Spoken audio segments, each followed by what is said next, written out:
अस्सलाम वालेकुम स्टूडेंट्स। आज जो है हम इंशाल्लाह इस चैप्टर का सेकंड लास्ट लेक्चर अपना स्टार्ट करने जा रहे हैं।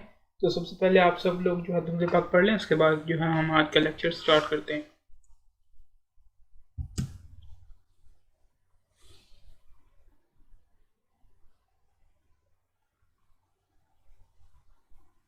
जी स्टूडेंट्स, हमारा जो चैप्टर चल रहा था वो चल रहा था free consent and void agreements, और इसमें बहुत सारी चीज़ें हम देख चुके थे। हमारे सिर्फ दो ही टॉपिक बाकी हैं, एक है मिस्टेक और एक expressly declared void agreements. Expressly declared जो वॉइड एग्रीमेंट्स है उसको आज हम थोड़ा सा देख रहे होंगे, बाकी मेन फोकस हमारा मिस्टेक पे होगा। कल के लिए मैंने आपके लिए बहुत थोड़ा सा जो है वो रखा है, कल का लेक्चर हमारा थोड़ा सा शॉर्ट होगा। वजह ये है कि मैं चाहता हूँ आप ये चैप्टर जो है ये थोड़ा कंसेप्चुअल चैप्टर है, इसको अच्छी तरह रिवाइज करके रिवीजन के लिए आपको ज़्यादा टाइम मिले, ताकि जब आप टेस्ट दें इसका तो अच्छे तरीके से तैयार करके इसको दे सकें। तो टेस्ट आपने लाजमी देना है। तो अब स्टार्ट करते हैं अपना जो है लेक्चर मिस्टेक से। मिस्टेक देखिए, अभी जो हमने लास्ट जो टॉपिक पढ़ा वो था मिसरिप्रेजेंटेशन।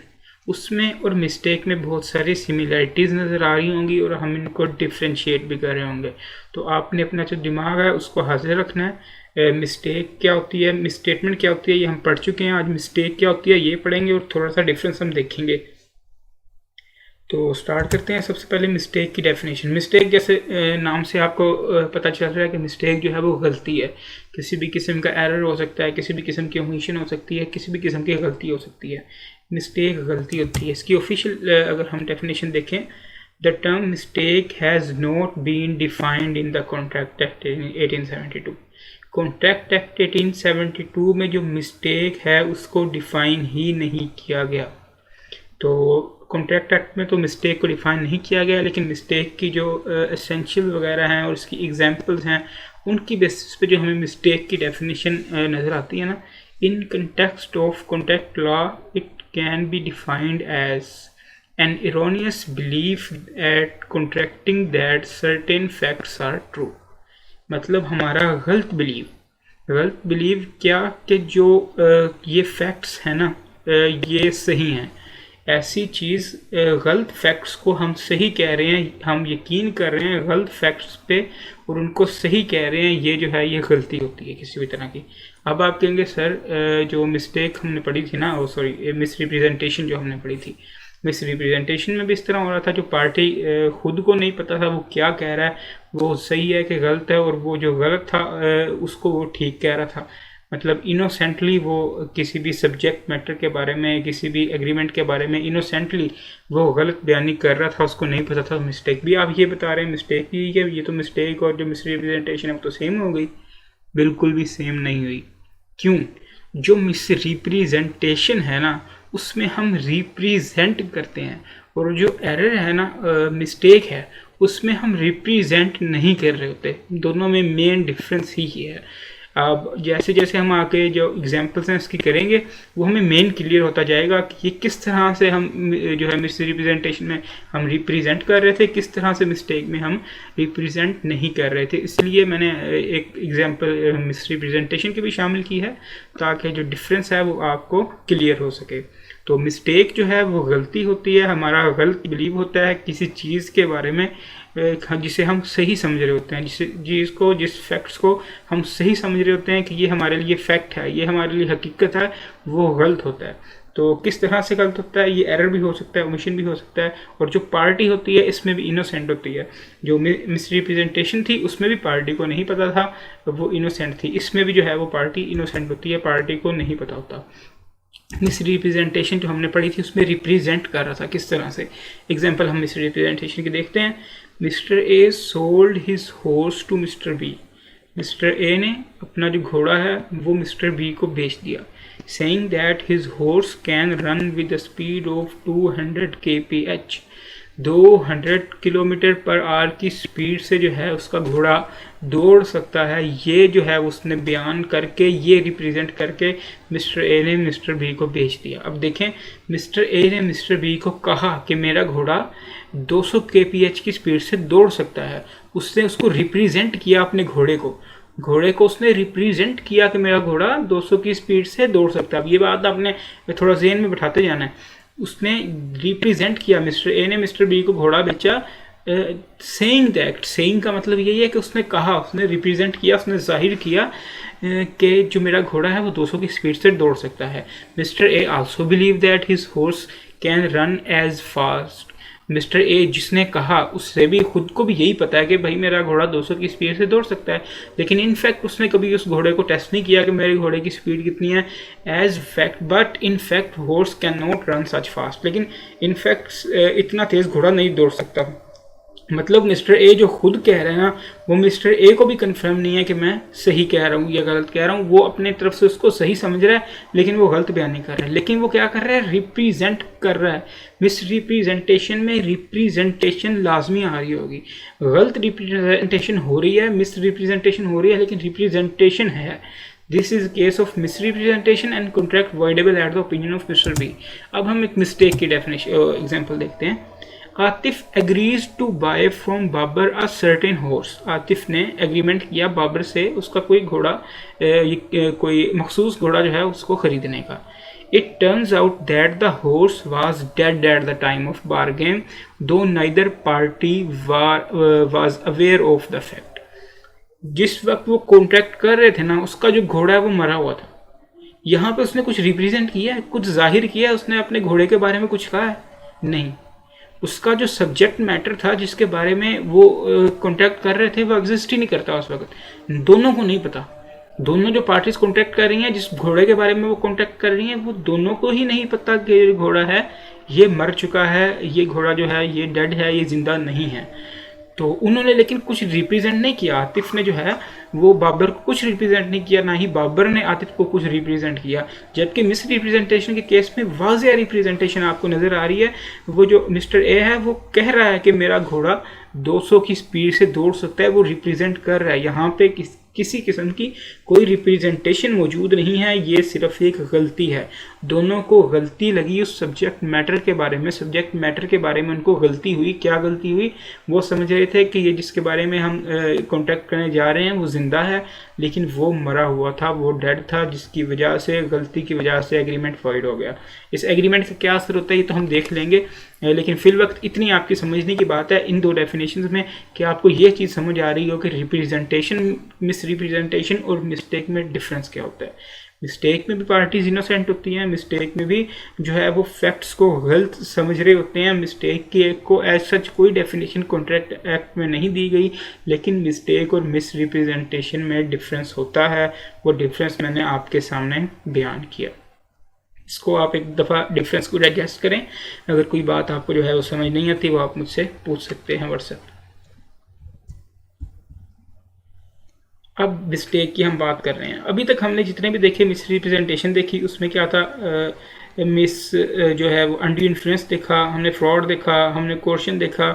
हर किसी में जो कॉन्ट्रैक्ट था वो वॉइडेबल हो रहा था, कॉन्ट्रैक्ट जो हो रहा था वाइडेबल हो रहा था। पूरा जो भी हम पूरा टॉपिक पढ़ रहे थे ना, उस पूरे टॉपिक में या तो कॉन्ट्रैक्ट वाइड था या कॉन्ट्रैक्ट वाइडेबल था, या कॉन्ट्रैक्ट वाइड था या वाइडेबल था। मतलब फ्रॉड है, अगर अकेला फ्रॉड क्वेश्चन की, अकेले क्वेश्चन की बात करें तो किसी किस्म की भी कोई भी क्वेश्चन हो जाए तो उसमें कॉन्ट्रैक्ट क्या हो रहा था, वो वाइडेबल हो रहा था। अगर क्वेश्चन के जरिए कॉन्ट्रैक्ट किया गया हो तो वो वाइडेबल हो रहा था। लेकिन मिस्टेक में हम ये चीज़ देखेंगे कि मिस्टेक में कॉन्ट्रैक्ट वाइड भी हो रहा होगा, कॉन्ट्रैक्ट वैलिड भी हो रहा होगा। किस तरह से वैलिड हो रहा होगा, किस तरह से वाइड हो रहा होगा। कुछ केसेस ऐसे होंगे जिसमें वाइड हो रहा होगा, कुछ केसेस में वैलिड हो रहा होगा। तो आपने अपना जो जहन है उसको हाजिर रख के यहाँ से जो हमने पढ़ना है। तो मिस्टेक जो है उसकी कुछ एग्जांपल्स हैं, कुछ टाइप्स कह लें आप, कुछ टाइप्स हैं। एक तो है bilateral mistake as to matter of fact. Bilateral mistake, bi यानी दो, बाईलेटरल मिस्टेक दोनों पार्टीज़ की गलती हो, दोनों पार्टीज़ किसी वजह से गलती पे हों। क्या? where both the parties to an agreement are under a mistake as to a matter of fact essential to the agreement। ऐसा मैटर, ऐसी हकीकत जो एग्रीमेंट में लाजमी है, जो एग्रीमेंट का लाजमी जुज़्व है, उसके बारे में दोनों पार्टीज गलती पे हों तो एग्रीमेंट क्या होगा? वॉइड होगा। इसका मतलब एग्रीमेंट वॉइड होगा, इसका मतलब ये हरगिज़ नहीं है कि जहां मिस्टेक आ जाएगी वहां एग्रीमेंट वॉइड होगा। इसका मतलब है बाईलेटरल मिस्टेक के केस में एग्रीमेंट वॉइड होगा। दोबारा से इस चीज़ को देखते हैं। जो बाइलेटरल मिस्टेक है, ऐसी मिस्टेक जो दोनों पार्टीज़ की तरफ से हो रही है, दोनों पार्टीज़ को गलती लग रही है, उसको हम बाइलेटरल मिस्टेक कहते हैं। और बाइलेटरल मिस्टेक के केस में एग्रीमेंट जो है वो वॉइड हो रहा होता है। एग्रीमेंट क्या हो रहा होता है? वॉइड। इसकी हम कुछ एग्जांपल्स देखते हैं, काफ़ी सारी एग्जांपल्स हैं, आपको समझ आ जाएगी। और हम हर एग्जांपल को ना डिफ्रेंशिएट भी कर रहे होंगे मिसरिप्रेजेंटेशन के साथ। Asif agrees to buy from Bakar all his horses. Asif ने क्या कहा बकर को? कहा भाई मैं आपके सारे हॉर्सेज खरीदना चाहता हूँ, आपके पास जितने घोड़े हैं वो मैं सारे खरीदना चाहता हूँ। Believing that Bakar has 3 horses but Bakar actually has 2 horses. Bakar के पास कितने घोड़े हैं? 2 घोड़े। जो आसिफ है वो एग्रीमेंट कर रहा है बकर से, वो ये नहीं कह रहा कि मैं आपके 2 घोड़े खरीदना चाहता हूँ, वो कह रहा है मैं आपके सारे घोड़े खरीदना चाहता हूँ। उसके जहन में ये बात चल रही है कि बकर के पास जो है 3 घोड़े हैं और मैं इसके सारे घोड़े खरीद रहा हूँ, लेकिन बकर के पास 2 घोड़े हैं। बकर के जहन में क्या बात चल रही होगी कि ये मेरे दोनों घोड़े खरीदना चाहता है। यहाँ पे दोनों पार्टीज गलती में है। क्या किसी ने कुछ रिप्रेजेंट किया? नहीं किया, मिस रिप्रेजेंटेशन नहीं हुई। अगर इस केस को हम रिप्रेजेंटेशन का केस बनाते तो बकर कह रहा होता या कि जो मेरे घोड़े हैं ना वो दोनों घोड़े वो अरबी नस्ल के घोड़े हैं और इनफैक्ट वो किसी जो है वो डोमेस्टिक आम नस्ल के घोड़े होते। या बकर कह रहा होता मेरे जो घोड़े हैं वो रेस वाले घोड़े हैं, उनकी ये क्वालिटी है। बकर को खुद ना पता होता कि ये रेस वाले घोड़े नहीं हैं, ये दूसरे कार्ट वाले घोड़े हैं, आम जो है डोमेस्टिक घोड़े हैं, तो उसको खुद ना पता होता, वो रिप्रेजेंट उनको रेस वाले कर रहा होता, तो ये मिस रिप्रेजेंटेशन का केस हो जाना था। यहाँ पे किसी पार्टी ने कुछ रिप्रेजेंट नहीं किया। आसिफ ने बकर को जाके कहा कि भाई मैं आपके सारे घोड़े खरीदना चाहता हूँ। आसिफ के जहन में ये बात थी कि इसके पास 3 घोड़े हैं। बकर ने आगे से कहा कि भाई ठीक है, बकर अपने जहन में ये खुश हो रहा है कि ये मेरे दोनों घोड़े खरीदना चाहता है, नहीं, जबकि उसके पास जो 2 घोड़े हैं और जो आसिफ है उसके जहन में 3 घोड़ों की जो खरीदो फरोख्त वो चल रही है। तो इस बेस पे दोनों पार्टीज गलती में हैं। दोनों पार्टीज जो सब्जेक्ट मैटर है उसकी क्वांटिटी को लेके गलती में हैं, तो इस एग्रीमेंट को इस बेस पे वॉइड करार दिया जाएगा और ये एक बाइलेटरल मिस्टेक है, दोनों पार्टीज की गलती है। एक और हम एग्जाम्पल देखते हैं। Arif agrees to buy a particular horse from Baqir. Arif ने जो है वो बाकिर से एक मखसूस घोड़ा खरीदने का एग्रीमेंट किया। Both believe it to be a race horse. दोनों का बिलीव है कि ये रेस वाला घोड़ा है। रिप्रेजेंट दोनों ने नहीं किया, दोनों ने नहीं कहा कि ये रेस वाला घोड़ा है, इसकी ये क्वालिटी है, कहीं रिप्रेजेंटेशन नजर नहीं आ रही।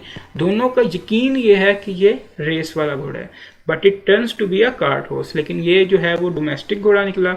The agreement is void. Agreement क्या होगा? वॉइड होगा, क्योंकि दोनों पार्टीज मिस्टेक पे हैं और इस मिस्टेक को हम बाइलेटरल मिस्टेक कहेंगे। दोनों को जो घोड़े की क्वालिटी है उसको लेके गलती हुई है। क्वालिटी के हवाले से सब्जेक्ट मैटर की जो है ये दोनों पार्टीज मिस्टेक पे हैं, जिसकी वजह से ये एग्रीमेंट वॉइड होगा। तो ये सिंपल सी चीज़ है मिस्टेक। इन 2 एग्जाम्पल्स को देखें, आगे हम थोड़ी और एग्जाम्पल्स भी देखते हैं। यहाँ पे वीडियो को पॉज करके इन 2 एग्जाम्पल्स को देखें और जो है मिसरिप्रेजेंटेशन और मिस्टेक का जो डिफरेंस है उसको डाइजेस्ट करने की कोशिश करें। एक और एग्जांपल हम देखते हैं। Amir agrees to buy a particular horse from Basit. Amir ने बासित से एक मखसूस घोड़ा खरीदने का एग्रीमेंट किया। Who mentioned due to a typing error in his letter the price as rupees 1150 instead of 5150। 5150 के जरिए 1150 उसने टाइपिंग मिस्टेक कर दी। ये तो ज़ाहिरी बात है उसने एरर किया।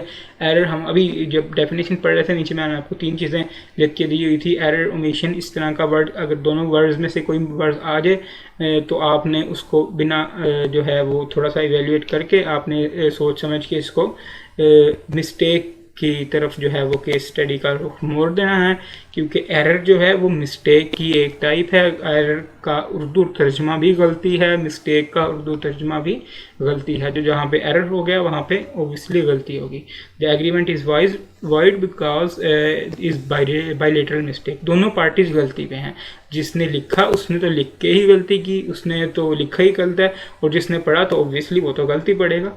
तो दोनों पार्टीज यहाँ पे मिस्टेक पे हैं प्राइस को लेके सब्जेक्ट मैटर की, तो इसको भी हम बाइलेटरल मिस्टेक कहेंगे और ये एग्रीमेंट जो है ये वॉइड होगा। Azam agrees to buy from Babar a certain horse. Azam ने एग्री किया बाबर से एक मखसूस घोड़ा खरीदने के लिए। Babar has 1 race horse and 1 cart horse. Azam thinks that he is buying race horse. But Babar thinks that he is selling cart horse.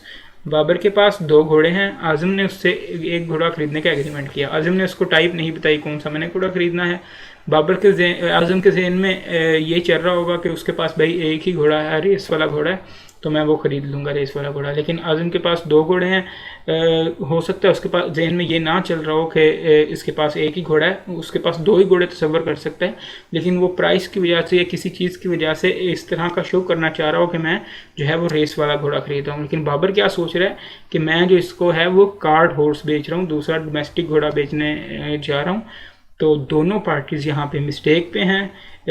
Identity of subject matter के लिहाज से दोनों सब्जेक्ट मैटर है उसकी शिनाख्त ठीक से नहीं कर पा रही कि मैं कौन सा घोड़ा बेच रहा हूँ, वो कौन सा घोड़ा खरीद रहा है।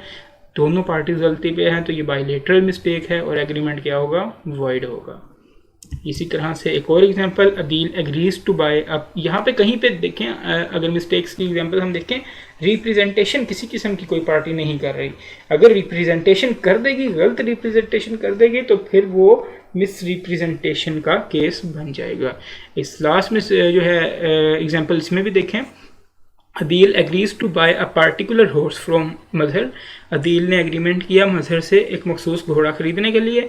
Unknown to both parties that horse is already owned by Adeel. तो ये तो वही वाला केस बन गया जो हमने ऑफर में पढ़ा था कि कोई बंदा अपने आप को ऑफर नहीं कर सकता। घोड़ा पहले से ही अदील का है, दोनों पार्टीज ये बात से नावाकिफ़ हैं कि घोड़ा अदील का है, अदील अपना ही घोड़ा खरीदने जा रहा है। ये तो बहुत अजीब सी बात होगी। The agreement is void because there is a bilateral mistake as to the title of subject matter. Title जो सब्जेक्ट मैटर का है उसका ओनर जो है उसको लेके जो है दोनों पार्टीज मिस्टेक पे हैं, तो ये बायलेटरल मिस्टेक होगी। अदील एक ऐसा घोड़ा खरीदने जा रहा है जो पहले से ही उसका है, लेकिन दोनों पार्टीज को नहीं पता। ये थी एग्जांपल्स। यहाँ पे अदील ने कोई रिप्रेजेंटेशन नहीं की, मजहर ने कोई रिप्रेजेंटेशन नहीं की, किसी किस्म की कोई रिप्रेजेंटेशन आपको नज़र नहीं आ रही। ये एक सिंपल एरर का केस है, मिस्टेक का केस है।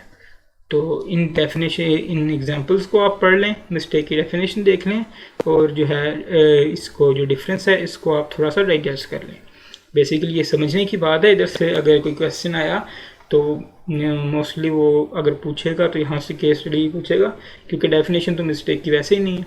डेफिनेशन वो किधर से पूछेगा? कॉन्ट्रैक्ट एक्ट 1872 में मिस्टेक की किसी किस्म की कोई डेफिनेशन नहीं है।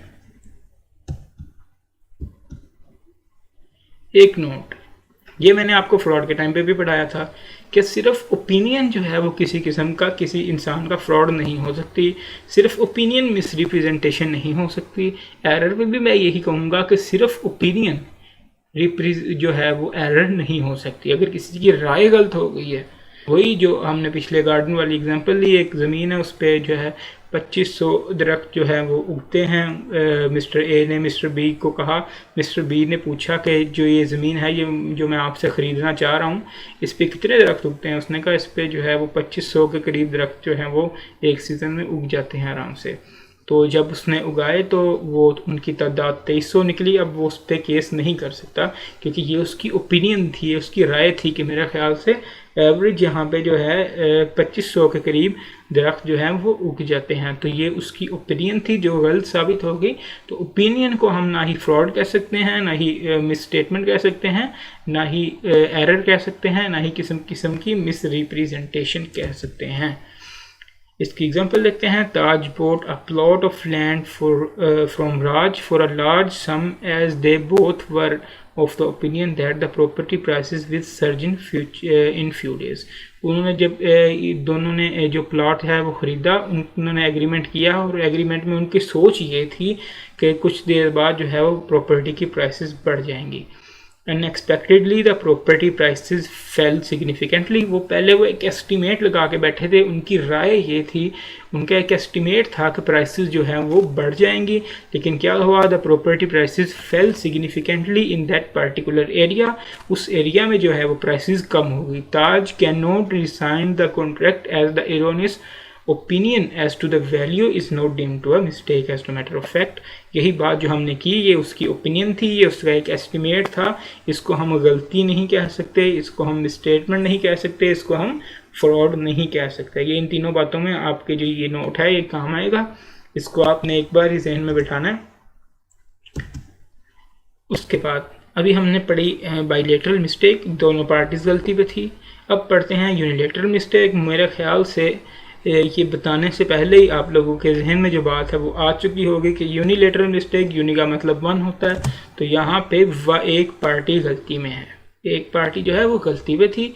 लेकिन इसका और यूनिलेटरल बाइलेटरल मिस्टेक का जो मेन कंसेप्ट है, जो मेन कंसेप्ट जो हाँ वेरी करता है, वो ये है कि बाइलेटरल मिस्टेक जब हुई थी तो कॉन्ट्रैक्ट क्या था, वो था वॉइड। यहाँ पे कॉन्ट्रैक्ट एग्रीमेंट जो है वो वॉइड नहीं है, एग्रीमेंट यहाँ पे वॉइड नहीं होगा।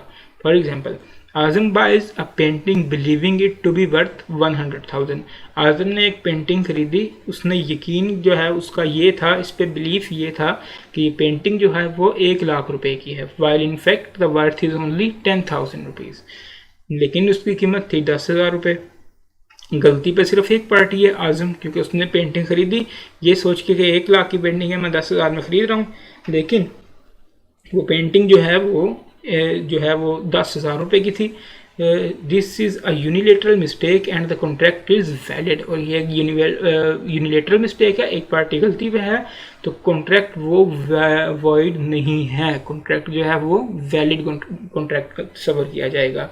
तो अभी तक हम दो चीज़ें पढ़ चुके हैं मिस्टेक में, एक बाइलेटरल मिस्टेक और एक यूनिलेटरल मिस्टेक। इनमें डिफरेंस, मेन डिफरेंस जो है वो दो डिफरेंसेस हैं। पहला डिफरेंस जो है वो नाम का डिफरेंस है, बाइलेटरल यानी दो लोगों की गलती, यूनिलेटरल यानी एक जो है इंसान की गलती। दूसरा जो मेन डिफरेंस है वो ये है, जो बाइलेटरल मिस्टेक है उसमें एग्रीमेंट जो है वो वॉइड कंसीडर किया जाता है, जबकि यूनिलेटरल मिस्टेक में जो एग्रीमेंट है वो वॉइड कंसीडर नहीं किया जाता, बल्कि एक वैलिड कॉन्ट्रैक्ट कंसीडर किया जाता है। एक पार्टी की गलती होना कॉन्ट्रैक्ट को ख़त्म नहीं कर सकता। ये सिंपल सा कॉन्सेप्ट था, कोई इतनी ज़्यादा रॉकेट साइंस नहीं थी इसमें, सिंपल सी बात थी, आपको देख के पता चल रहा होगा। एक पर्सन गलती कर रहा है तो ये यूनिलेटरल कॉन्ट्रैक्ट है, दो पर्सन गलती कर रहे हैं तो ये बाइलेटरल कॉन्ट्रैक्ट है। तो आपने जो है वो ध्यान से इन चीज़ों को लेके साथ चलना है, इतना ज़्यादा इस पर टाइम लगाने की भी ज़रूरत नहीं है। ये ना हो आप पूरा जो अपना दिन है वो पूरा यही यूनिलेटरल बाइलेटरल मिस्टेक को एग्जाम्पल सॉल्व करते हुए गुजार दें। ये सिंपल सा कॉन्सेप्ट है, बेसिकली आपको समझ आ गई तो एक दो एग्जांपल्स आप देखें, एक दो क्वेश्चन अगर आपको मिलते हैं वो सॉल्व करें, नहीं तो ये इतना जो है वो कॉम्प्लेक्स कंसेप्ट नहीं है, सिंपल सा कंसेप्ट है, यूनिलेटरल मिस्टेक और बाइलेटरल मिस्टेक। अब है मिस्टेक एज टू लॉ। यहाँ पे मैं आप लोगों से एक क्वेश्चन करना चाहूँगा। क्वेश्चन ये है, अगर आप किसी का मर्डर कर दें और उसके बाद जब उसके रिलेटिव्स वगैरह वो आपको सू करें, तो क्या आप अदालत में जाके कहेंगे कि मुझे जो है पाकिस्तानी लॉ का अंदाज़ा नहीं था कि पाकिस्तानी लॉ में जो मर्डर करना वो एक जुर्म है? क्या आप इस तरह की स्टेटमेंट कोई देंगे कि मुझसे गलती हो गई, मुझे पता नहीं था कि पाकिस्तानी लॉ में कत्ल करना जुर्म है, जिसकी वजह से मैंने कत्ल कर दिया तो मुझे माफ़ कर दिया जाएगा? अगर इस तरह की स्टेटमेंट देंगे क्या आपको माफ़ी मिल जाएगी? बिल्कुल भी नहीं मिलेगी। तो जो यूनिलेटरल मिस्टेक है वो उसमें कॉन्ट्रैक्ट तो वैलिड होता है, लेकिन अगर वो यूनिलेटरल मिस्टेक लॉ की हो, पाकिस्तानी लॉ की, मैं बाहर के लॉ की बात नहीं कर रहा, हम कॉन्ट्रैक्ट एक्ट 1872 पढ़ रहे हैं, हम कॉन्स्टिट्यूशन ऑफ पाकिस्तान 1973 में हैं, हम पाकिस्तानी लॉ की बात करेंगे। अगर पाकिस्तानी लॉ की आपको मिस्टेक हो जाए, चाहे वो एक पार्टी की हो, चाहे दो पार्टीज़ की हो, चाहे वो यूनिलेटरल मिस्टेक हो, अगर पार्टीज़ टू कॉन्ट्रैक्ट जो है वो लॉ की जो है वो मिस्टेक कर बैठें, तो कॉन्ट्रैक्ट क्या होगा? कॉन्ट्रैक्ट तब भी वॉइडेबल नहीं होगा, because it was caused by a mistake as to any law in force in Pakistan. Contract जो है वो वैलिड तस्वुर किया जाएगा, but a mistake as to law not in force in Pakistan has the same effect as mistake of fact। लेकिन अगर बाहर के लॉ की देखें, जो आप बीइंग पाकिस्तानी सिटीज़न, आप पाकिस्तानी नेशनलिटी आपके पास है, तो आप लोगों को कम से कम पाकिस्तान ये आप लोगों से डिमांड करता है कि कम से कम पाकिस्तान के लॉज जो ज़रूरी लॉज हैं वो आपको पता होने चाहिए। लेकिन ये डिमांड बिल्कुल भी नहीं करता कि आपको इंग्लैंड का लॉ भी पता हो, आपको इंडिया का लॉ भी पता हो, आपको सऊदीया का लॉ भी पता हो, आपको यूएसए का लॉ भी पता हो, आपको सारी कंट्रीज का लॉ पता हो। तो अगर बाहर की किसी कंट्री के लॉ की आपसे मिस्टेक हो जाती है कि आपको पता नहीं था इस लॉ का कि ये लॉ इस तरह का है, फॉर एग्जांपल आप जो है वो शराब जाके इंपोर्ट करना शुरू करते हैं सऊदीया में, यहाँ से पाकिस्तान से शराब सऊदीया इंपोर्ट कर रहे हैं, आपको आपकी जो है वो सामान जो है वो कस्टम पे पकड़ा जाता है उधर सऊदीया में, तो ये बिल्कुल भी नहीं होगा कि पाकिस्तान में आप पे मुकदमा चलना शुरू हो जाएगा। आप कहेंगे कि मुझे नहीं पता था सऊदी अरब में इस तरह का लॉ है कि वहाँ पे शराब जो है वो हराम है, तो मुझसे ये गलती हुई, तो पाकिस्तान में आपसे इस तरह का कोई मौका नहीं चलेगा।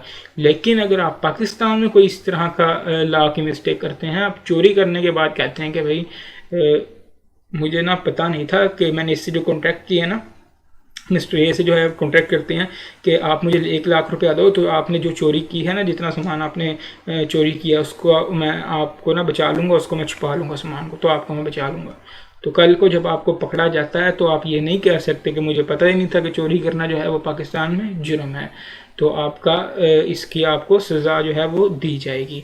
तो ऐसा कॉन्ट्रैक्ट जिसमें लॉ की मिस्टेक हो रही हो, ये मैंने आपको जो मर्डर और ये चोरी वाली एग्जांपल दी, ये सिर्फ ये समझाने के लिए दी कि पाकिस्तानी लॉ पाकिस्तानियों के लिए ज़रूरी है, इसका इस केस से ताल्लुक़ नहीं है।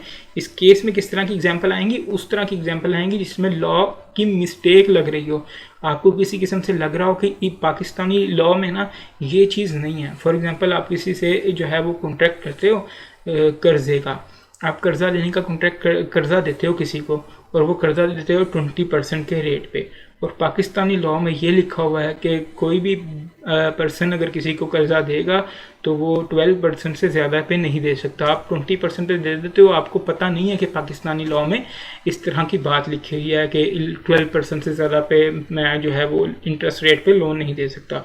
तो आपके खिलाफ ये कार्रवाई जब की जाएगी तो वो कॉन्ट्रैक्ट जो आपने किया था जिसकी वजह से आप गलती पे थे उसको वैलिड कंसिडर किया जाएगा और आप पे कार्रवाई की जाएगी, आपने लॉ की गलती की है।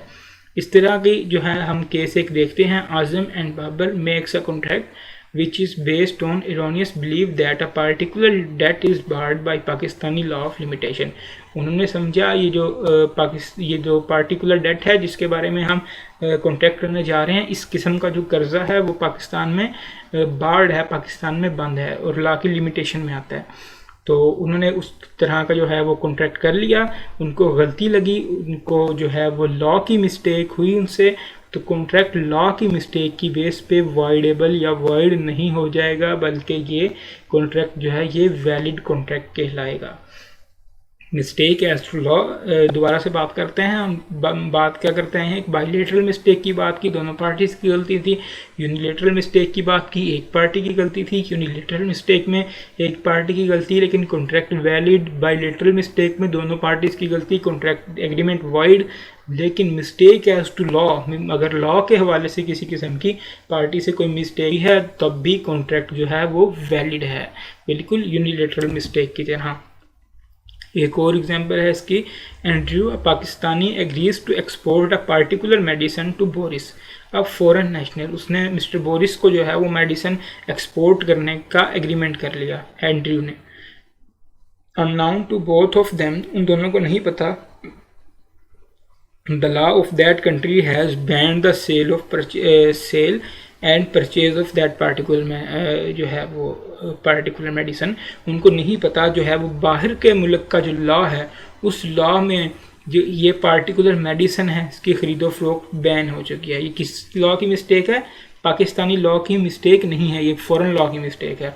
तो फॉरेन लॉ की मिस्टेक में जो एग्रीमेंट है वो वाइड होगा, लेकिन पाकिस्तानी लॉ की मिस्टेक पे कॉन्ट्रैक्ट जो है वो वैलिड तस्वर किया जाएगा।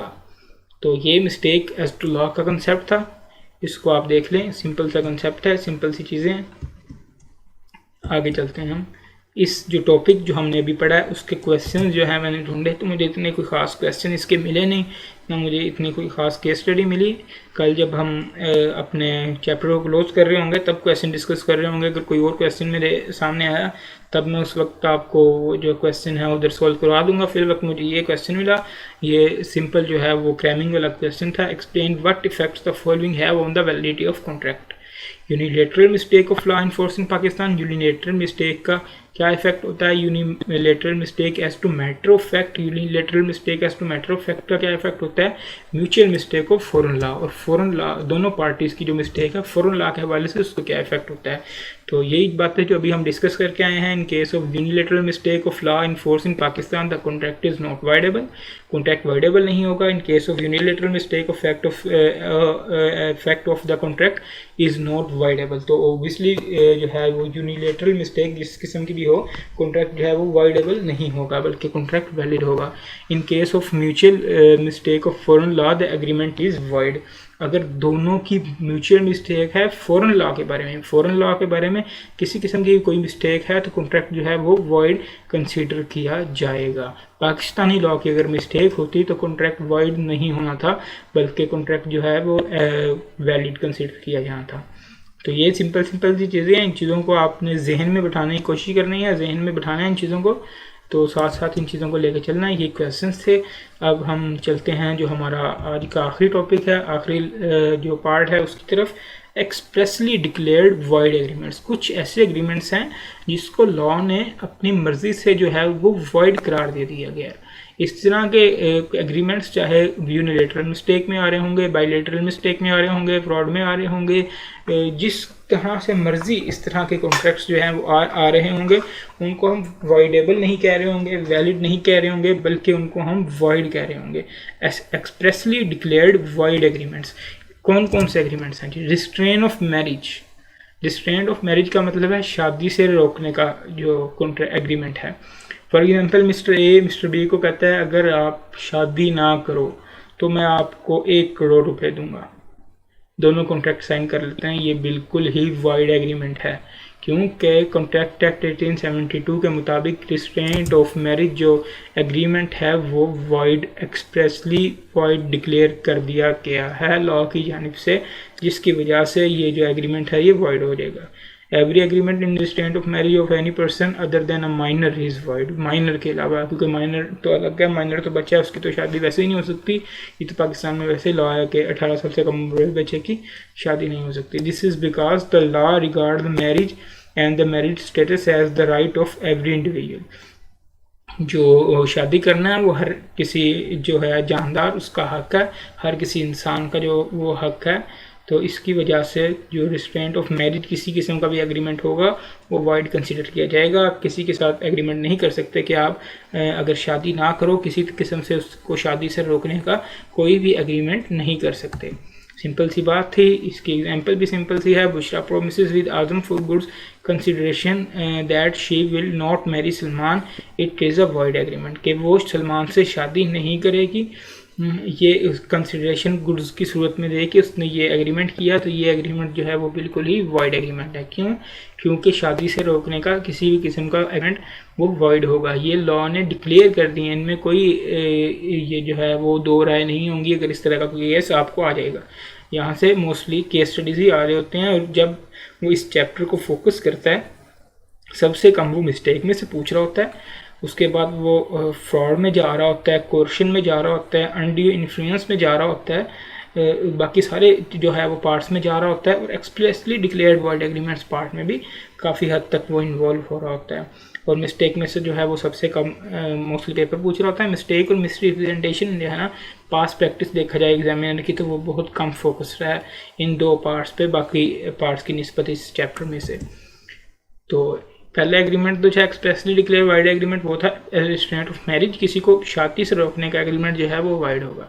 इसी तरह किसी को तिजारत से रोकने का कि भाई आप फलां दुकान नहीं बना सकते, मैं आपको पैसे देता हूँ लेकिन आपने दुकान नहीं बनानी, आपने कारोबार नहीं करना, मैं आपको इतने पैसे देता हूँ बदले में आपने मुझे कारोबार, आपने किसी किस्म का कोई कारोबार नहीं करना, मैं आपको 1 करोड़ रुपए देता हूँ, आपने बदले में कोई कारोबार नहीं करना। तो ये एग्रीमेंट जो है ये वाइड हो गए। हर इंसान का कारोबार करना हक है, जिस तरह हर इंसान का शादी हक है, तो हर इंसान का कारोबार करना भी हक है, जिसकी वजह से किसी भी किस्म का तिजारत को रोकने के लिए, कारोबार को रोकने के लिए भी कोई भी किसी किस्म का जो कॉन्ट्रैक्ट किया जाएगा, एग्रीमेंट किया जाएगा, वो वाइड कंसीडर किया जाएगा। एक तो इससे मुल्क को भी नुकसान हो सकता है, क्योंकि जितनी एक मुल्क में जो है वो तजारत फूलती फलती है, जितना बिजनेस ज़्यादा होता है वो मुल्क उतनी ही तेज़ी से तरक्की करता है। इसी बिना पे इस जो है वो कॉन्ट्रैक्ट को, इस एग्रीमेंट को वॉइड कंसिडर किया गया है। तो एग्रीमेंट रिस्ट्रेंट ऑफ मैरिज, अगर शादी से रोकने का एग्रीमेंट है वो भी वाइड है। ट्रेड, तिजारत से रोकने का एग्रीमेंट है वो भी वाइड है। इसके हम एग्जांपल देखते हैं। अजहर एंड मजर carried on business in a certain locality इन कराची। उन्होंने कराची में एक मखसूस जगह जो है वो बिजनेस स्टार्ट किया। Azhar promise to stop business in the locality if Mazhar paid him 1000। उसने कहा भी आप मुझे 1000 रुपये दे दो तो मैं बिजनेस नहीं करूँगा। Azhar stop his business but Mazhar not pay him the promised money. Azhar ने बिजनेस स्टॉप कर दिया, लेकिन जो मजहर है उसने उसको जो है वो 1000 रुपये पे नहीं किए। It was held that Azhar could not recover anything from Mazhar. वो ओबियसली किसी भी किस्म का कोई केस नहीं कर सकता भी भाई मैंने इसको कहा था कि बिजनेस मैं रोक दूंगा तो तुम मुझे 1000 रुपये दोगे। क्यों? क्योंकि किसी भी किस्म का एग्रीमेंट जो बिजनेस को, ट्रेड को, तिजारत को रोक रहा होगा उस वो एग्रीमेंट जो है वो वाइड है। इसकी एक एक्सेप्शन है गुडविल। अगर तो आप FAR 1 पढ़ के आ चुके हैं इंट्रो वगैरह के साथ, आपका थोड़ा सा नाता रहा है इंट्रोडक्शन टू अकाउंटिंग के साथ, तो आपको पता होगा गुडविल क्या होता है। अगर नहीं पता तो मैं आपको बताता हूँ गुडविल क्या होता है। एक कंपनी, आपने उसका नाम सुना होगा, कोका कोला, कोल्ड ड्रिंक की कंपनी है। एक कोल्ड ड्रिंक की कंपनी है विज कोला। क्या आपने उसका नाम सुना है? आप में से मोस्टली ने विज कोला का नाम नहीं सुना। क्यों? आपने दुकानों पे गए हैं, आप जिधर गए हैं, आपने टीवी पे एडवर्टाइजमेंट देखी है, आपने ख़रीदने भी गए हैं, तो मुझे नहीं लगता आप में से 95% लोग जो है वो कभी जाके दुकानदार को कहा होगा कि मुझे विज कोला दे दो। आपने बहुत सारी दफ़ा, मोस्टली स्टूडेंट्स ने आप में से कोका कोला ज़रूर ख़रीदी होगी। तो ये जो कोका कोला का ये नाम बन चुका है, एक पहचान बन चुकी है। अब जितनी भी दुकानें हैं, जितनी भी शॉप्स हैं, जितनी बेकरीज हैं, जितने रेस्टोरेंट्स हैं, हर रेस्टोरेंट पे आप जाएंगे तो आपको एक बोतल कॉमन मिलेगी, एक कोल्ड ड्रिंक कॉमन मिलेगी, वो कोका कोला, वो हर जगह पे ही पड़ी होती है। तो ये उसका इतनी मार्केट की, उसका जो है वो नाम बन चुका है। अब वो सेल क्या कर रहे हैं ये अलग बात है, लेकिन ये जो उनका नाम है ना, ये एक सेपरेट जो है अपनी हैसियत रखता है। इस नाम को हम कहते हैं गुडविल। अगर कोई विज कोला किसी को बेचेगा, आप एक जो है ना वो फैक्ट्री है कोका कोला की, एक फैक्ट्री है विज कोला की। कोका कोला की फैक्ट्री 20 मरले पे बनी हुई है, 20 केनाल पे बनी हुई है। जो विज कोला की फैक्ट्री है वो भी 20 केनाल पे बनी हुई है। कोका कोला की फैक्ट्री है उसमें भी जो है वो 10,000 यूनिट्स पड़े हुए हैं। विज कोला की फैक्ट्री है उसमें भी 10,000 यूनिट्स पड़े हुए हैं। दोनों की मशीन्स सेम है। जो विज कोला की फैक्ट्री है ना, उसका मालिक वो बेच रहा है 10 लाख रुपए में, और जो कोका कोला की फैक्ट्री है ना, उसका मालिक वो बेच रहा है 20 लाख रुपए में। ठीक है, दोनों में सामान सेम है, दोनों की जगह सेम है, दोनों में प्रोडक्ट सेम है, दोनों में यूनिट सेम पड़े हुए हैं, दोनों सेम लोकेशन पे पड़ी हुई हैं। इसके बावजूद जो कोका कोला का मालिक है वो 20 लाख में बेच रहा है, और वो 20 लाख में लोग खरीद रहे हैं। विज कोला का बेचारा वो 10 लाख में बेच रहा है, वो 10 लाख में नहीं खरीद रहे। क्यों? वो 10 लाख ये ऊपर क्यों मांग रहा है? वो 10 लाख गुडविल के मांग रहा है। वो जो उसका नाम बना हुआ है ना मार्केट में, वो जो उसकी गुडविल बनी हुई है, वो उस चीज़ के 10 लाख रुपए ऊपर मांग रहा है। तो ये चीज़, ये जो नाम बना हुआ है, इसको जो है वो गुडविल कहते हैं। बाकी इसको कैलकुलेट किस तरह से करते हैं, क्या क्या इसकी जो सारी कैलकुलेशंस वगैरह हैं, वो सारी आप R1 R2 अपने कोर्स वगैरह में देख रहे होंगे। फिल वक्त जो आपके समझने की ये बात थी, गुडविल क्या होता है। ये गुडविल होती है, गुडविल एक नाम होता है जो कंपनी का बना होता है। तो जो ट्रेड है, जो बिजनेस है, उसको रोकने के लिए किसी भी किस्म का एग्रीमेंट वाइड है एक्सेप्ट सेल ऑफ गुडविल। अगर आप अपनी गुडविल सेल कर रहे हैं ना, तो फिर आप उसको कह सकते हैं भाई आप इस तरह का कोई और कारोबार नहीं करोगे। इसकी भी शराइत हैं, ये भी आप इन शराइत पे कह सकते हैं। किन शराइत पे कह सकते हैं, इसको हम पढ़ते हैं। ये जो आपको मोटे मोटे से वर्ड्स यूज़ हो रहे होंगे, ये जो है ये शराइत हैं। मेन फोकस जो इस पैराग्राफ का है वो इन चीज़ों पे है। ये जो ब्लॉक लेटर्स हैं, बोल्ड लेटर्स हैं, इन पे। तो इनको हम पढ़ते हैं। 1 स्टार्टिंग से पढ़ना शुरू करते हैं। Exception sale of goodwill. 1 who sells the goodwill of a business may agree with the buyer to refrain from carry on a similar business। पहला जो ब्लॉक लेटर आपको नजर आया, बोल्ड लेटर नजर आया, वो है similar business. One who sells the goodwill, वो इंसान जो गुडविल बेचता है ऑफ बिजनेस, एक बिजनेस की, may agree with the buyer, वो बायर से एग्री कर सकता है to refrain from carrying on a similar business, कि आप इस तरह का सिमिलर बिजनेस कैरी ऑन नहीं कर सकते, कोई और बिजनेस आप इस तरह का नहीं बना सकते। क्यों? क्योंकि मैंने ये नाम कमाया है, मैंने ये नाम बनाया है, इतनी साल की मेरी मेहनत है, तो आप इसी नाम को चलाओगे, आप इतने साल तक इस तरह का कोई और सिमिलर बिजनेस नहीं खोल सकते। पहली शर्त क्या है? सेल ऑफ गुडविल जो है वो रिफ्रेन ऑफ ट्रेड की एक्सेप्शन में आ सकती है, कि जो ट्रेड है, जो बिजनेस है, उसको रोकने के हर किसी भी किस्म के जो एग्रीमेंट्स हैं उनको वाइड कंसीडर किया जाता है, लेकिन इसकी एक्सेप्शन में सेल ऑफ गुडविल आ सकती है। अगर आप किसी को गुडविल बेच रहे हो तो उसे बिजनेस करने से रोक सकते हो, लेकिन किन शायद पे रोक सकते हो? इससे जो exception of sale of goodwill है वो कब वैलिड होगी? वो तब वैलिड होगी जब आप उसे रोक रहे हो to carry on a similar business, उसके जैसा बिजनेस का। ये नहीं आप कह सकते अभी भाई मैंने आपको कोका कोला की कंपनी बेची है तो आप किसी भी किस्म की ना मिठाई बनाओगे, ना ये बनाओगे, ना वो बनाओगे, ना आप केक्स बना सकते हो, आप किसी भी किस्म का बिजनेस नहीं कर सकते, बिल्कुल नहीं। आपने कोका कोला की कंपनी बेची है तो आप उससे ये कह सकते हो भाई आप इस तरह का कोई कोला बनाने का ना, जब तक आप ये कोका कोला की आपको मैं ये जो है अपनी फैक्ट्री बेच रहा हूँ, इसकी जो है वो मैं आपको गुडविल बेच रहा हूँ, तो आपने यही प्रोडक्ट बनाना है, इसी का बिजनेस करना है। आप इस तरह का किसी और किस्म का कोला नहीं बना सकते, कोई कोल्ड ड्रिंक नहीं बना सकते, कोई सॉफ्ट ड्रिंक आप नहीं बना सकते, वो सिमिलर बिजनेस पे रेस्ट्रिक्शन लगा सकता है। तो पहली चीज़ क्या है कि बिजनेस सिमिलर बिजनेस करने से रोक सकते हैं। अगली चीज़ क्या है? Within specified local limits, आप लोकल लिमिट्स स्पेसिफाई कर सकते हैं कि आपने लाहौर के इस एरिया में ये चीज़ नहीं बनानी, आपने ये जो सिमिलर चीज़ है ये लाहौर के इस एरिया में नहीं बनानी, आपने कराची के इस एरिया में नहीं बनानी, आपने इस्लामाबाद के इस एरिया में नहीं बनानी। आप ये नहीं कह सकते कि आपने ये जो सिमिलर बिजनेस है ये कभी करना ही नहीं, कहीं भी नहीं करना, पूरे पाकिस्तान में कहीं नहीं करना, पूरी दुनिया में कहीं नहीं करना। नहीं, पहली चीज़ जो है वो सिमिलर बिजनेस, जिसकी जो गुडविल आप सेल कर रहे हैं उससे सिमिलर जो बिजनेस है उसके जैसा बिजनेस करने से आप रोक सकते हैं, और एक स्पेसिफाइड लोकल लिमिट्स में रोक सकते हैं कि इस लोकल एरिया से, इस लाहौर के अंदर कोई इस तरह का कारोबार नहीं करना, इस इस्लामाबाद के अंदर इस तरह का कारोबार नहीं करना, लोकल लिमिट्स के अंदर आप वो कारोबार करने से रोक सकते हैं। तो क्या कितनी शर्तें होंगी एक्सेप्शन ऑफ गुडविल को जो है वो वैलिड करने के लिए? पहली एक्सेप्शन सिमिलर बिजनेस, दूसरी एक्सेप्शन होगी within specified local limits. तीसरी एक्सेप्शन क्या है? So long as the buyer और any other person deriving title to the goodwill from him carries on like on business therein. आप ये नहीं कह सकते कि आपने हमेशा के लिए नहीं करना, आपने हमेशा कोई और किसी कभी भी पूरी ज़िंदगी कभी आपने कोई सॉफ्टवेयर बनाना नहीं, सॉफ्ट ड्रिंक नहीं बनानी। अगर आप कोका कोला की फैक्ट्री बेच रहे हो, आप उसको टाइम दे सकते हो कि जब तक ये गुडविल के जो जितने मैंने पैसे चार्ज किए हैं ये जब तक वसूल नहीं हो जाता, ये कोई भी और शर्त का आप 2 साल कह सकते हो, 3 साल कह सकते हो, 4 साल तक आपने इस किस्म का कोई बिजनेस नहीं करना, आप उसे लाइफ लॉन्ग नहीं रोक सकते। ठीक है, ये 3-4 चीज़ें हैं, ये आपने सेल ऑफ गुडविल के बारे में जो है वो जहन में रखनी है। इन चीज़ों से जो एक्सेप्शन है वो सेल ऑफ गुडविल की वैलिड हो सकती है। अदरवाइज अगर सेल ऑफ गुडविल में भी वो अगर वो सिनेरियो यहाँ से बनाता है, वो कहता है जो ट्रेड है किसी भी किस्म की ट्रेड के रोकने का जो एग्रीमेंट होता है वो वॉइड होता है, आप कहते हैं जी बिल्कुल वॉइड होता है।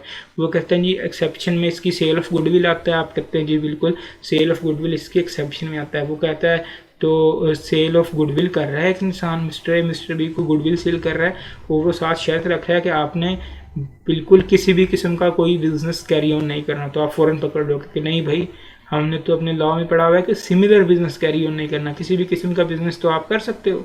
दूसरी वो कहता है कि आपने पूरे पाकिस्तान में पूरी दुनिया में चलो आप, वो कहता है आपकी बात मान ली, सिमिलर बिजनेस मैं कह देता हूँ, चलो सिमिलर बिजनेस आपने कैरी ऑन नहीं करना, लेकिन आपने पूरे पाकिस्तान में कहीं भी सिमिलर बिजनेस कैरी ऑन नहीं करना, तो आप कहोगे कि भाई ऐसा हो ही नहीं सकता क्योंकि हमारे लॉ में लिखा हुआ है कि स्पेसिफिक लोकल लिमिट्स के अंदर बिजनेस कैरी ऑन नहीं करना, तो फिर तो सेल ऑफ गुडविल के एक्सेप्शन में आ सकते हैं, लेकिन आप जनरली बात नहीं कर सकते। वो कहता है चलो ठीक है आपकी बात ये भी मान लेते हैं कि सिमिलर बिजनेस कैरी ऑन कर रहे हैं और नहीं करना, और स्पेसिफिक इस लाहौर के एरिया में, इस कराची के एरिया में आपने वो बिजनेस कैरी ऑन नहीं करना। करना, लेकिन आपने ये बिज़नेस लाहौर कराची के एरा में सिमिलर बिज़नेस कभी भी नहीं बनाना, पूरी ज़िंदगी नहीं बनाना, तो आप फिर उस पर जो है वो रोक लगा देंगे। आप कहेंगे नहीं ये हमेशा के लिए नहीं हो सकता, कब तक हो सकता है, सो लॉन्ग एज बायर और any other person deriving title to the goodwill from him, जब तक वो गुडविल का टाइटल उसके पास है। आपने उसे 2 साल के लिए गुडविल का टाइटल दिया है, आपने उसे 3 साल के लिए बेचा है, आपने उसे 5 साल के लिए बेचा है, तो जितने टाइम तक गुडविल का टाइटल उसके पास है, एक तो वो तब तक नहीं कर सकता उस तरह का कोई भी और बिजनेस, तो लाइफ लॉन्ग नहीं हो सकता। इसकी स्पेसिफिक लिमिट्स हो सकती हैं मुख्तलिफ इस पे। तो ये 3-4 चीज़ें एक्सेप्शन ऑफ गुडविल में, एक्सेप्शन सेल ऑफ गुडविल में फॉल करती हैं। तो इसकी हम एग्जांपल्स देखते हैं। हाउएवर सच लिमिट्स मस्ट, अच्छा एक और जो है वो लिमिट रहेगी, वो ये थी such limits must appear to the court reasonable regarding being had to the nature of business.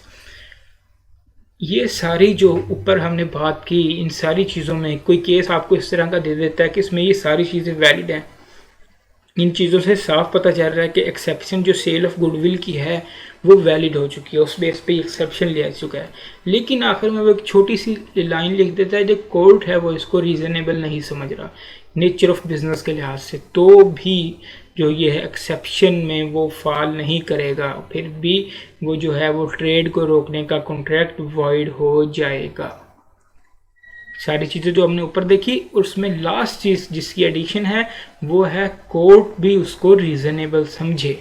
Mostly court का जिक्र नहीं कर रहा होता, लेकिन कभी वो यहाँ से आपसे जो है वो ये पूछ ले कि सेल ऑफ गुडविल की एक्सेप्शन जो है वो किस तरह से वैलिड हो सकती है, वो आपसे कोई भी सिनेरियो बना के ना पूछे, तो फिर आपको ये कोर्ट वाला पॉइंट भी लिखना पड़ेगा। लेकिन मोस्टली सिनेरियोज में वो कोर्ट वाला पॉइंट नहीं दे रहा होता, क्योंकि ये बहुत ही ज़्यादा आसान हो जाएगा बच्चों के लिए। वो अगर लिख के ही बता देगा कि कोर्ट ने इसको रीज़नेबल नहीं समझा, तो किसी बच्चे ने अगर ये टॉपिक छोड़ा भी हुआ है ना, तो वो भी देख के बता देगा कि भाई कोर्ट ने जो फैसला कर दिया, कोर्ट के आगे तो हम बोल ही नहीं सकते, कोर्ट तो खुद ला है। तो इस तरह का वो सिनेरियो में नहीं पूछ रहा होगा, लेकिन इस बात को आपने अपने जहन में रखना है, must appear to the court reasonable. ये सारी जो है ये कंडीशंस फुलफिल करने के बाद भी कोर्ट को अगर वो किसी तरह से अनरीजनेबल लगे, तो कोर्ट की मर्जी है, वो कोर्ट जो फैसला करे। लेकिन जो हमने फैसला करना है वो ऊपर वाली चीज़ों को देख के करना है। हमने अपनी केस स्टडीज़ का similar business within specified local limits so long as the buyer और any person deriving title to the goodwill from him carries on a like business therein चीज़ों को देख के हमने जो है वो फैसला करना है। होपफुली इनको मैं अच्छी तरह आपको समझा चुका हूँ। इसकी हम एग्जांपल देख लेते हैं। Adeel sells his bakery to Badar. Adeel ने अपनी बेकरी जो है वो बदर को बेच दी with goodwill of ₹100,000 rupees, 1 lakh रुपए की गुडविल के साथ, and agrees not to open a bakery anywhere in Pakistan. उसने कहा भाई पाकिस्तान में कहीं भी बेकरी नहीं खरीदनी। तो ये देखें जो ऊपर exception of goodwill, sale of goodwill की नज़र आ रही है, उसकी थर्ड लाइन फर्स्ट जो फ्रेज लिखा हुआ है within specified local limits, इसको उसने ब्रीच कर दिया। क्यों? गुडविल अगर जो है सेल ऑफ गुडविल क्या कॉन्ट्रैक्ट के अंदर अगर आपने रिस्ट्रेन ऑफ ट्रेड एग्रीमेंट को वैलिड करना है, वॉइड होने से बचाना है, तो ये सारी कंडीशंस आपको पूरी करनी पड़ेंगी। लेकिन इसमें उसने कंडीशन ब्रीच कर दी। कौन सी? Within specified local limits. इसने लोकल लिमिट्स को हटा दिया। उसने कहा भाई आप पूरे पाकिस्तान में कहीं भी बेकरी नहीं खोल सकते, तो जिसकी वजह से ये एग्रीमेंट जो है ये वॉइड हो गया है। सिमिलरली एक और एग्जांपल हम देखते हैं। Salman sells his business of imitation jewellery in Multan to Daud. Salman ने अपना ज्वेलरी का बिजनेस जो है वो दाऊद को बेच दिया मुल्तान में, and promises that for 2 years he will not deal in imitation jewellery in Multan. वो 2 साल इस तरह के कारोबार में जो है वो 2 साल तक किसी किस्म की डील नहीं करेगा। The promise is held valid and enforceable. तो ये प्रोमिस जो है ये वैलिड है, ये इन्फोर्सेबल है। उसने एक तो टाइम बता दिया, उसने ये भी कह दिया कि भाई सिमिलर बिजनेस होना चाहिए। उसने लोकल लिमिट्स भी कह दी। उसने कहा भाई मुल्तान में ही ये बिजनेस नहीं करना। तो ये कॉन्ट्रैक्ट जो है ये बिल्कुल वैलिड है। अच्छा, दाऊद जो है इस तरह, ये जो एग्जांपल है ये होपफुली आपको समझ आ गई होगी। यहाँ पे जो आपको एक मैं पॉइंट आपको बताना चाहूँ जो शायद आप लोग यहाँ पे लैग कर रहे हो, जो गुडविल बेचता है ना, जो बंदा गुडविल ख़रीदता है, बेसिकली ये वो जो होता है ना, फॉर एग्जांपल मिस्टर ए जो है उसने मिस्टर बी को अपनी कंपनी बेच दी, अपनी पेप्सी कंपनी जो है वो बेच दी मिस्टर ए ने मिस्टर बी को। अब मिस्टर बी कहेगा कि अब आपने पेप्सी कंपनी जो है वो मुझे बेच दी है, तो आपने अब कोई और बिज़नेस नहीं करना, आपने अब कोई और पेप्सी का बिज़नेस नहीं करना। ये मिस्टर ए जो बेच रहा है वो नहीं कह रहा होगा भी आपने बिज़नेस नहीं करना, वो तो खरीद रहा है, ऑब्वियस सी बात है। मिस्टर बी जो खरीद रहा है वो मिस्टर ए को कह रहा होगा कि आपने कोई सिमिलर बिजनेस नहीं करना, क्योंकि मेरा जो है वो आपसे मैंने अपना आपका नाम भी खरीदा है, अब 2 साल तक कम से कम इस बिज़नेस से दूर रहो। इस तरह का वो कॉन्ट्रैक्ट जो है वो बिल्कुल कह सकता है उसको। तो ये चीज़ थी आपको समझाने वाली। उस साथ आपको रिस्ट्रेंट ऑफ ट्रेड की समझ आ गई होगी। हम बात कर रहे हैं ऐसे एग्रीमेंट्स जो एक्सप्रेसली वॉइड डिक्लेयर कर दिए गए हैं लॉ की जानिब से। तो पहला एग्रीमेंट जो इस तरह का था वो था रिस्ट्रेंट ऑफ मैरिज, मैरिज से आप किसी को नहीं रोक सकते। दूसरा था रिस्ट्रेंट ऑफ ट्रेड, तिजारत से आप किसी को नहीं रोक सकते, रोकोगे तो एग्रीमेंट वाइड होगा। इसकी एक्सेप्शन है, एक केस में ये रिस्ट्रेंट ऑफ ट्रेड का एग्रीमेंट वैलिड हो सकता है, वो गुडविल की जो है वो सिचुएशन है। गुडविल की सिचुएशन में कौन कौन से एसेंशियल्स आते हैं, वो एसेंशियल्स हमने डिस्कस किए, इसकी एग्जांपल्स देख ली। अब जो है हम वो अपने जो है लास्ट की तरफ चलते हैं, restraint of legal proceedings. Next जो है हमारा जो आज का लास्ट है, ये लास्ट तो नहीं है, चैप्टर का लास्ट नहीं है, आज का हमारा लास्ट टॉपिक है रिस्ट्रेंट ऑफ लीगल प्रोसीडिंग्स। तो हमने जो है वो बात कर ली रिस्ट्रेंट ऑफ मैरिज की, शादी से रोकने में कोई भी कॉन्ट्रैक्ट, कोई भी एग्रीमेंट जो आपको शादी से रोक रहा हो वो वाइड होगा एग्रीमेंट, जो आपको तिजारत से रोक रहा हो वो एग्रीमेंट वाइड होगा। इसी तरह कोई आपको लीगल प्रोसीडिंग से रोक रहा हो वो भी एग्रीमेंट वाइड होगा। लीगल प्रोसीडिंग्स कैसे रोक रहा हो, वो कह रहा हो आप दोनों कॉन्ट्रैक्ट करते हैं, अगर मैंने कॉन्ट्रैक्ट तोड़ दिया ना तो हम लीगल प्रोसीडिंग नहीं करेंगे, आप मेरे खिलाफ केस नहीं करोगे।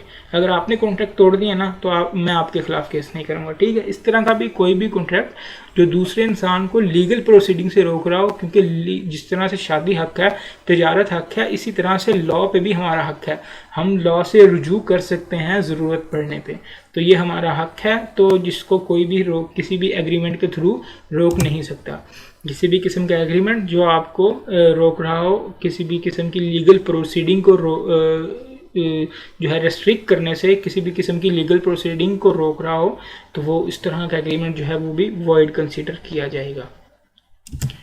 इसके हम एग्जांपल देखते हैं। Anwar agrees to sell sugar to Bashir and both agree that in case of breach of contract by any party none of them will go to the court। कि breach of contract के सूरत में कोई भी पार्टी कोर्ट नहीं जाएगी। दोनों ने चीनी जो है वो बेचने का कॉन्ट्रैक्ट किया और दोनों ने कहा कि भाई अगर कोई भी पार्टी जो है वो कॉन्ट्रैक्ट को तोड़ती है तो हम कोर्ट में नहीं जाएंगे। तो एग्रीमेंट जो है वो लीगल प्रोसीडिंग से रोक रहा है, इस बिना पे ये एग्रीमेंट जो है ये वॉइड कंसिडर किया जाएगा। एक और एग्जांपल देखते हैं। Azam gives Babar ₹100,000 as a loan. उसने 1 लाख रुपए उस लोन के लिए दिए फॉर 1 ईयर, 1 साल के लिए। And agrees that if Babar fails to return the loan Azam must sue within 2 years। Although period of limitation as per law of limitation is 3 years।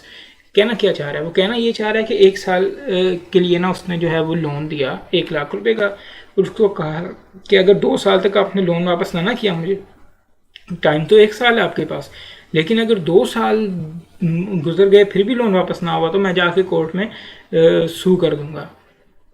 आप सू कर सकते हैं 2 साल के अंदर अंदर। अगर 2 साल भी गुजर गए, दोबारा से हम इसको देखते हैं। Azam gives Babar ₹100,000 as a loan. उसने 1 लाख रुपए लोन के दिए फॉर 1 ईयर, 1 साल के लिए। And agrees that if Babar fails to return the loan Azam must sue within 2 years।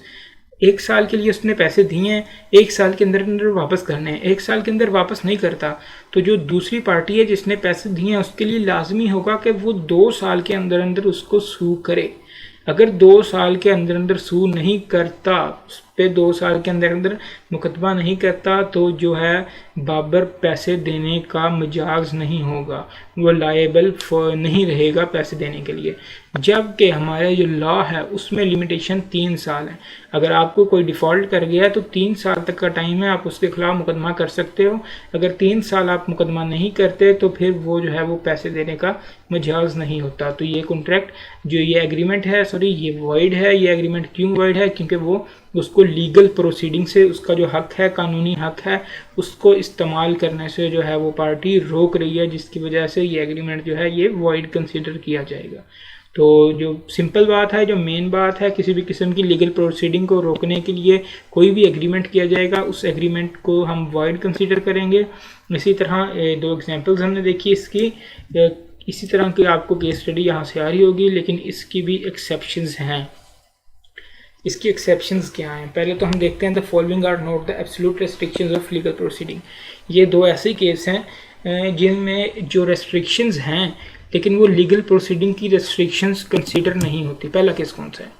N agreement where by the parties agree not to file an appeal in upper court. For example, mister A ने mister B के साथ कोई contract किया, किसी भी किस्म का कोई कारोबारी कॉन्ट्रैक्ट किया। उन्होंने साथ कहा कि अगर कोई भी हमारा जो केस, उनका कॉन्ट्रैक्ट ब्रीच हो गया, हम दोनों में तनाव आ गया। उन्होंने कहा हम फैसला जो है वो कोर्ट से करवाते हैं। उन्होंने कहा ठीक है, दोनों पार्टीज ने कहा हम कोर्ट के पास जाते हैं, लीगल प्रोसीडिंग अपनी कैरी करते हैं, लेकिन हाई कोर्ट में हम जा रहे हैं, जो हाई कोर्ट का फैसला होगा हम मानेंगे, इससे ऊपर वाले कोर्ट में हम नहीं जाएंगे।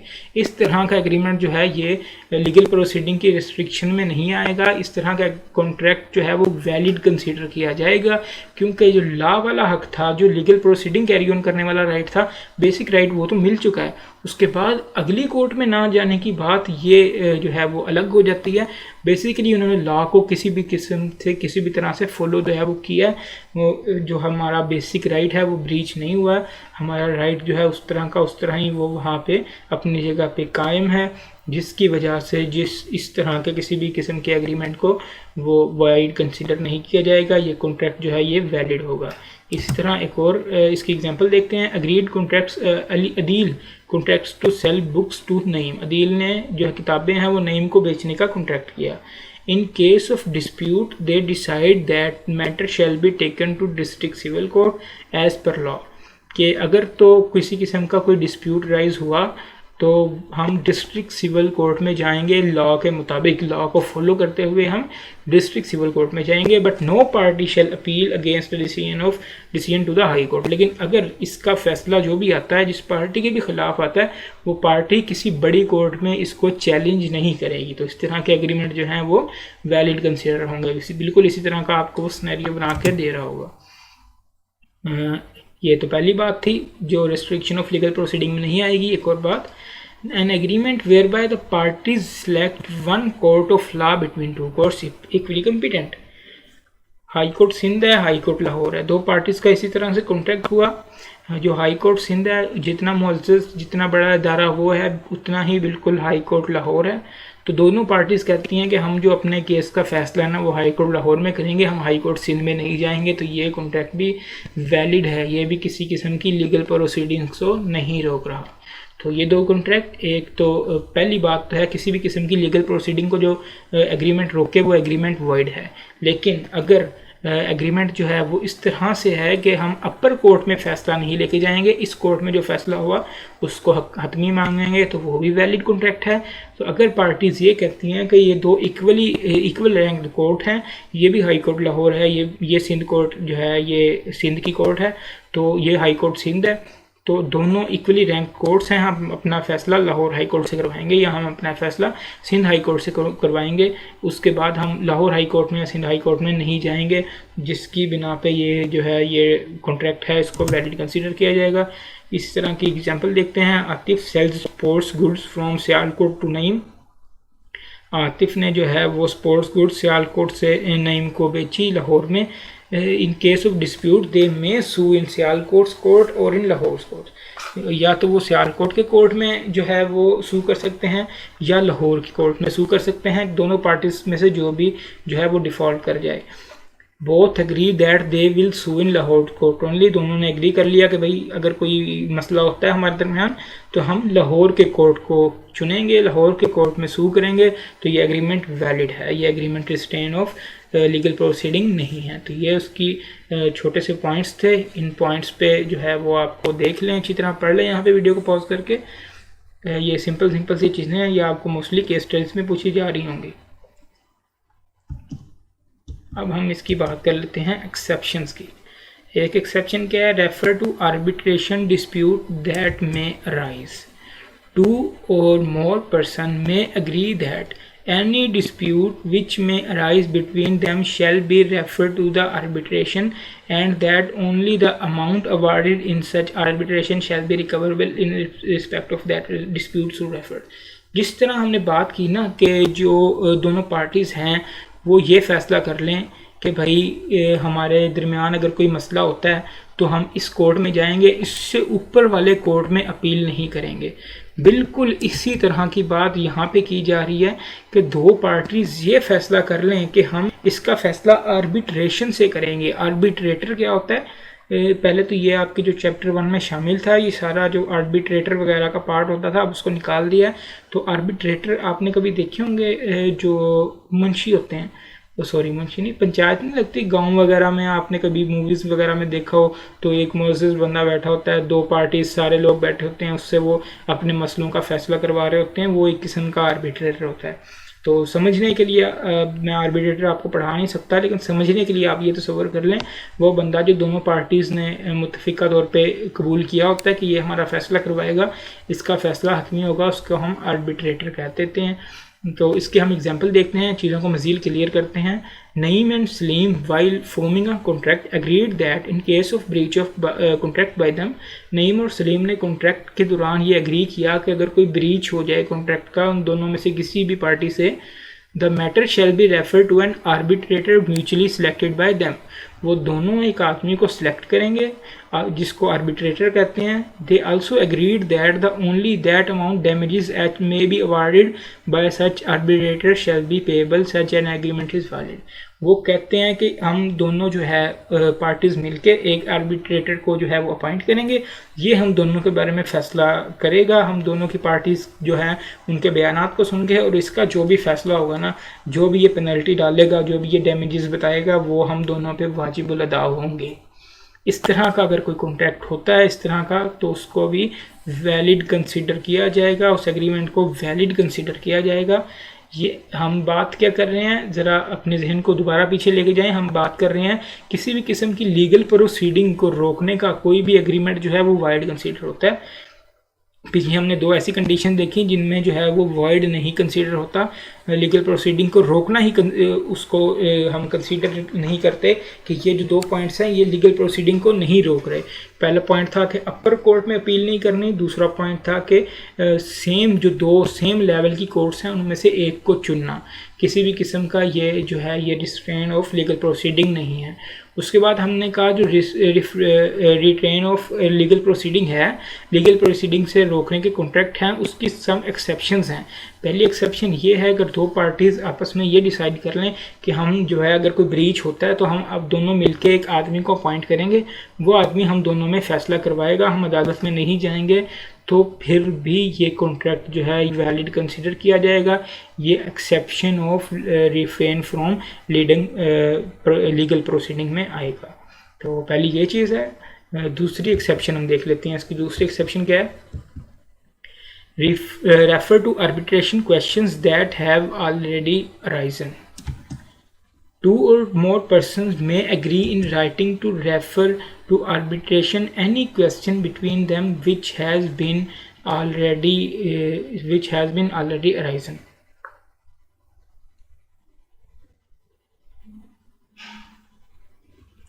फॉर एग्जाम्पल मैं आपको एक एग्जाम्पल देता हूँ। मिस्टर ए और मिस्टर बी का जो है वो आपस में एक एग्रीमेंट हुआ, उनका एग्रीमेंट हुआ, कॉन्ट्रैक्ट हुआ, दोनों पार्टीज में जो है वो प्रॉब्लम खड़ी होगी। दोनों ने जो है वो कॉन्ट्रैक्ट को ब्रीच कर दिया, दोनों में से किसी एक ने, वो दोनों ले गए कोर्ट में। अब पाकिस्तानी कोर्ट्स के हवाला आप लोगों से छुपे हुए तो नहीं है, एक केस जब चला जाता है तो 10-10 साल 12-12 साल वो केस चलता रहता है। तो इस कोर्ट की कार्रवाई से तंग आके उन्होंने कहा कि भाई हम ना out of court he settlement कर लेते हैं, कोर्ट के बाहर ही किसी किस्म की हम दोनों सेटलमेंट कर लेते हैं, एक और एग्रीमेंट हम अपना कॉन्ट्रैक्ट साइन कर लेते हैं जिस पे किसी से फैसला करवा लेते हैं, तो हम उसी को जो है वो फॉलो करेंगे। इस तरह का जो एग्रीमेंट होगा, इस तरह का कॉन्ट्रैक्ट होगा, वो भी written from legal proceeding consider नहीं किया जाएगा। ठीक है, मतलब कि अगर कोई भी एग्रीमेंट, कोई भी केस कोर्ट में है, उसको out of the court settle किया जाता है किसी भी आर्बिट्रेटर के थ्रू। आर्बिट्रेटर क्या होता है वो भी मैं आपको बता चुका हूँ, दोनों की म्यूचुअल कंसेंट के साथ कोई भी नया फैसला करके, तो वो भी वैलिड होगा। वो दोनों फैसला करें कि हम भाई कोर्ट में नहीं जाएंगे, बाहर ही हमने ये मामला जो है ये तय कर लिया और दोनों जो है उस कॉन्ट्रैक्ट पे साइन कर लें, तो वो कॉन्ट्रैक्ट भी वैलिड होगा। इसके लिए लेकिन शर्त क्या है, 2 और मोर पर्सन में agree in writing. In writing होना ज़रूरी है। may agree in writing to refer to arbitration any question between them which has already been arisen। जो केस, जो क्वेश्चन ऑलरेडी अराइज हो चुके हैं उन दोनों के बारे में, उनके बारे में वो कोर्ट में जा चुके हैं, उसका फैसला वो बाहर जो है वो म्यूचुअली कंसेंट से कर सकते हैं और ये कह सकते हैं कि हम दोबारा कोर्ट में नहीं जाएंगे। ये बातें हम बेसिकली इस वजह से कर रहे हैं, जो कॉन्ट्रैक्ट्स हैं, एग्रीमेंट्स हैं, लीगल प्रोसीडिंग को रोकने के लिए वो वाइड हैं। कोई भी एग्रीमेंट लीगल प्रोसीडिंग को रोकने का नहीं हो सकता। एक्सेप्शन का मतलब क्या है कि ये लीगल प्रोसीडिंग को किसी ना किसी तरह रोक रहे हैं। इसकी हम बात करें, इस केस की बात करें, ये किसी तरह लीगल प्रोसीडिंग को रोक रहा है। कोर्ट में जो फैसला चल रहा है, कोर्ट में जो केस चल रहा है, ये उसको रोक रहा है, लेकिन फिर भी ये जो है ये लीगल प्रोसीडिंग को रोक रहा है, लेकिन फिर भी ये जो है ये valid agreement, valid contract consider किया जाएगा। ये दो सिर्फ इस तरह के केसेस हैं। एक केसेस हमने देख लिया, ये आर्बिट्रेशन वाला, पिछला भी आर्बिट्रेशन वाला ही था, लेकिन वो पहले से ही उन्होंने जो केस का फैसला किया था, जब वो कॉन्ट्रैक्ट कर रहे थे, उस कॉन्ट्रैक्ट में उन्होंने वो शराइत शामिल कर दी थी कि अगर कोई डिस्प्यूट करता है तो उसका फैसला हम जो है वो आर्बिट्रेटर से कराएंगे, एक आज़ादाना पर्सन अपॉइंट करके उससे वो फैसला करवाएंगे। लेकिन इसमें क्या है, इस केस में उन्होंने पहले से ही उनका जो फैसला है वो कोर्ट में चल रहा है, लेकिन उन्होंने उसी दौरान जो है वो दोनों ने म्यूचुअली एग्री कर लिया कि हम बाहर इसका out of the court settlement कर लेते हैं और हम कोर्ट में नहीं जाएंगे। इस तरह का केस भी जो है वो वैलिड कंसिडर किया जाएगा। इसके कल हम क्वेश्चंस देख रहे होंगे, इस टॉपिक को कंप्लीट देख रहे होंगे, आपको मज़ीद समझ आ रही होगी। अभी आपने सिर्फ चीज़ों को डाइजेस्ट करना है। हम अपनी आखिरी एग्जांपल देख के इस लेक्चर को क्लोज करते हैं। Naeem had filed a suit against Karim in court. Naeem ने कोर्ट में जो है करीम के खिलाफ केस किया for breach of contract, contract को तोड़ने के बारे में। Karim contracted Naeem and requested out of the court settlement. उसने नईम को कहा भी भाई हम कोर्ट के बाहर सेटलमेंट कर लेते हैं। Naeem agreed and both of them signed and submitted a written arbitration agreement to the court. और उन्होंने जो रिटन दोनों का आर्बिट्रेशन एग्रीमेंट था वो कोर्ट में जमा कराया कि भाई देख लें कोर्ट, हमारी सुलह हो चुकी है, हमारा ये केस जो है वो ख़त्म हो गया, ये एग्रीमेंट, इस तरह का एग्रीमेंट जो है वो वैलिड कंसीडर किया जाएगा। तो ये 2-3 एक्सेप्शंस हैं। ये आज का टॉपिक है, बहुत ही सिंपल सा टॉपिक था। मेन टॉपिक था हमारा जो मिस्टेक वाला था, मिस्टेक वाला होपफुली आपको समझ आ गई होगी। उसके बाद एक्सप्रेसली डिक्लेयर्ड वॉइड एग्रीमेंट्स, इनको कल मैं दोबारा थोड़ा थोड़ा आप लोगों को बता रहा हूँ। कल जब हम सारा जो है ये पढ़ रहे होंगे अपना बाकी जो रहता है, और उसके बाद हम इसके क्वेश्चंस कर रहे होंगे पूरे चैप्टर में से। अगर कहीं से कोई पॉइंट मिस है उसका क्वेश्चन हम दोबारा कर रहे होंगे आप में से। अगर आपको कुछ नहीं आता, कोई समझ नहीं आ रही किसी बात की, आप वो मुझे मैसेज पे पूछ सकते हैं। व्हाट्सएप नंबर मैंने आपको डिस्क्रिप्शन में दिया हुआ है। उसके अलावा परसों इंशाल्लाह हमारा टेस्ट हो रहा होगा। तो कल तक के लिए अल्लाह हाफिज़।